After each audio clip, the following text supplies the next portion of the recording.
Dear students, जयकर्णी आदर्श senior secondary school Baleshwar के YouTube channel और online classes में आपका स्वागत। आज टेंस के टॉपिक में पढ़ेंगे पास्ट परफेक्ट टेंस। पिछले वीडियोस में पास्ट कंटिन्यूस टेंस के बारे में पढ़ा, आज पास्ट का परफेक्ट टेंस है। पास्ट परफेक्ट टेंस का आशय या परिभाषा है कि भूतकाल के ऐसे कार्य जो कदाचित किसी समय में पहले पूरे हो चुके हैं उनके लिए पास्ट परफेक्ट टेंस का प्रयोग होता है। इस काल के हिंदी वाक्यों के अंत में चूका था, चूकी थी, चूके थे ये वर्ड आया करते हैं। हेल्पिंग वर्ब लगेगी इसमें हैड और मेन वर्ब की लगेगी थर्ड फॉर्म। तो विस्तृत से करते हैं शुरू अपना आज का टॉपिक पास्ट परफेक्ट टेंस। तो सबसे पहले पास्ट परफेक्ट टेंस की परिभाषा लिखें।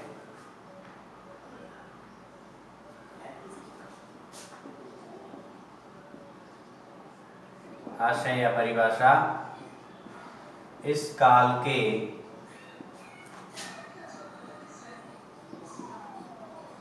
वाक्यों से प्रकट होता है कि कार्य समाप्त हुए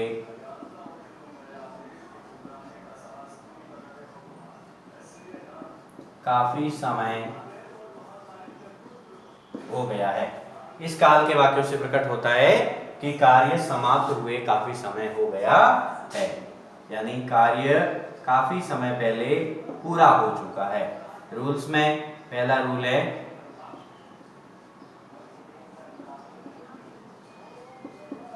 हिंदी वाक्यों के अंत में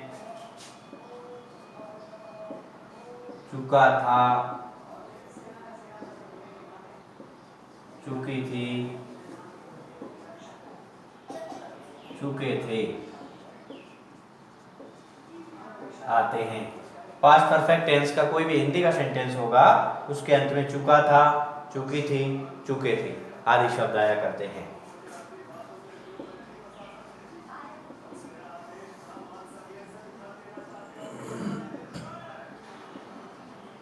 हेल्पिंग वर्ब सहायक क्रिया है इस काल की हैड, और उसका यूज है सभी कर्ताओं के साथ,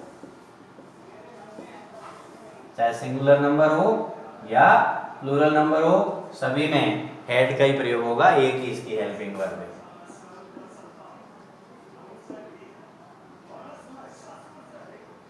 मेन वर्ब मुख्य क्रिया की थर्ड फॉर्म, तीसरे रूप का प्रयोग होगा। जैसे जाना क्रिया है तो थर्ड फॉर्म आएगी गॉन, गो, वेंट, गॉन। नेगेटिव सेंटेंसेस में हेड के बाद नॉट लगेगा। जो भी नेगेटिव सेंटेंस है उनके नेगेटिव बनाएंगे तो हेल्पिंग वर्ब हेड आएगी और उसके बाद नॉट का प्रयोग होगा। इंटेरोगेटिव सेंटेंसेस में हेल्पिंग वर्ब हेड वाक्य में सब्जेक्ट के पहले आएगी तथा वाक्य के अंत में प्रश्नवाचक चिन्ह लगेगा। ये थे इसके मुख्य रूल जो आपको समझ में आ गए होंगे। भूतकाल में किसी समय काफी समय पहले पूरे हो चुके कार्यों के लिए पास्ट परफेक्ट टेंस का प्रयोग होता है। हिंदी वाक्यों के अंत में चूका था, चूकी थी, चूके थे आदि शब्द आते हैं। हेल्पिंग वर्ब है हेड जिसका सभी कर्ताओं के साथ प्रयोग होता है, और मेन वर्ब की इसमें थर्ड फॉर्म लगती है। अब इस टेंस के कुछ यूजेज के बारे में आपको समझाता हूं कि किन किन मुख्य स्थितियों में इस काल का प्रयोग होता है।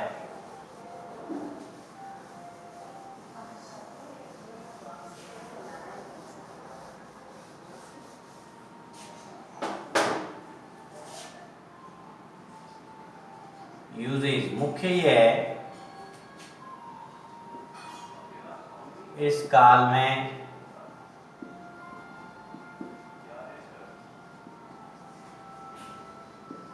दो प्रकार के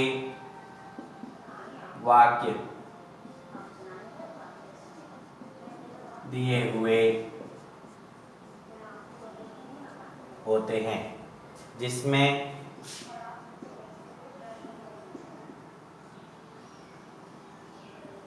एक कार्य, दो प्रकार के वाक्य या कार्य कह सकते हैं अपन, जिसमें एक कार्य पहले व दूसरा बाद में पूरा होता है। जो कार्य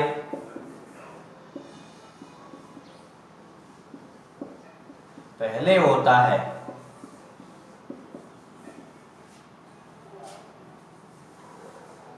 उसमें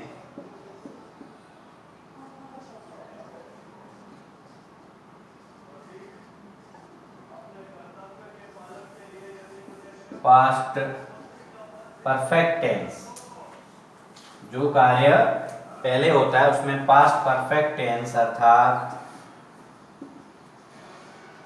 हेड प्लस थर्ड फॉर्म, तथा जो कार्य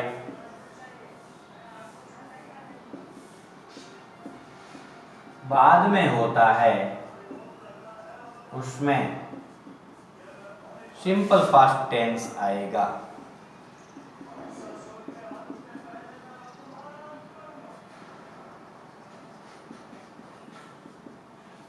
उसमें सिंपल पास्ट टेंस आएगा। वाक्यों को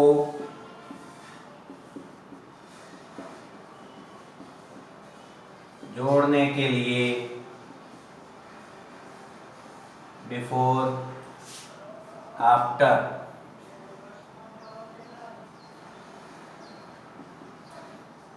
आदि का प्रयोग होगा। देखें, इस स्थिति को समझे।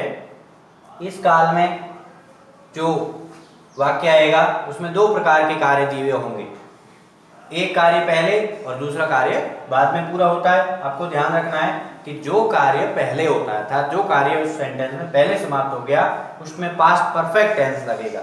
पास्ट परफेक्ट टेंस यानी हेड और थर्ड फॉर्म, और जो कार्य बाद में हुआ है उसमें सिंपल पास्ट टेंस आएगा। सिंपल पास्ट टेंस यानी सेकंड फॉर्म आएगी, हेल्पिंग वर्ब नहीं आएगी। दोनों वाक्यों को जोड़ने के लिए पहले हो तो बिफोर और बाद में हो तो आफ्टर का प्रयोग होता है। जैसे आपको एक उदाहरण समझाऊं तो हो जाएगा,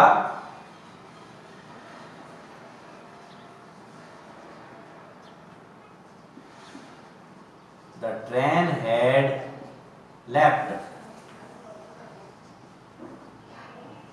before I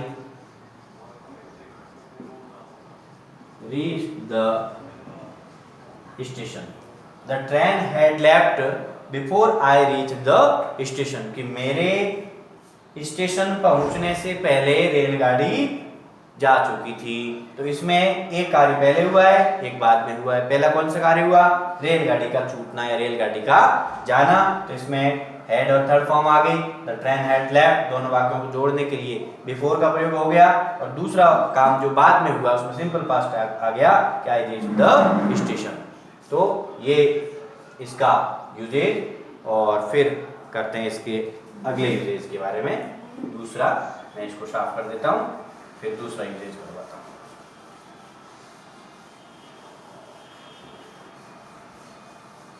तो ये पास्ट परफेक्ट टेंस के यूजेज।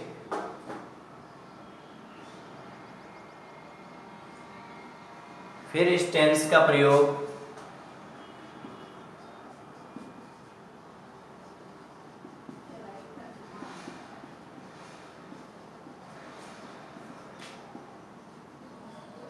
कंडीशनल सेंटेंसेस में होता है, जिसमें कि शर्त पूरी नहीं हुई हो, यानी एक इस प्रकार की शर्त या कंडीशन आएगी जिसमें कंडीशन के साथ सेंटेंस होगा लेकिन उसमें वो कंडीशन या वो शर्त है वो पूरी नहीं हुआ करेगी। जैसे सेंटेंस आ गया कि if you had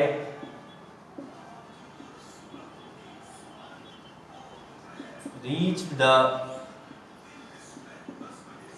station in time, if you had reached the station in time, you would have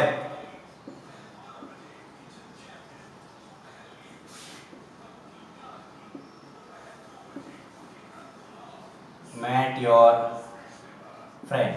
कि यदि तुम स्टेशन पर समय पे पहुंच गए होते तो तुम अपने मित्र से मिलते या तुम्हारा मित्र तुम्हें मिलता, लेकिन ये शर्त पूरी नहीं हुई, अर्थात ना तो समय से पहुंचा और ना ही उसको उसका मित्र मिला।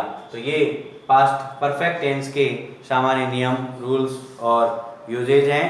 इसके अंदर अभी आपको समझाया कि हिंदी वाक्य के अंदर चुका था, चुकी थी, चुके थे, ये शब्द आएंगे।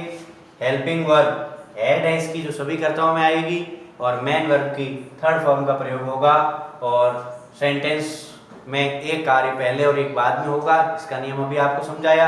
जो कार्य पहले होगा उसमें हेड और थर्ड फॉर्म, बाद में होगा उसमें सिंपल पास्ट टेंस आएगा।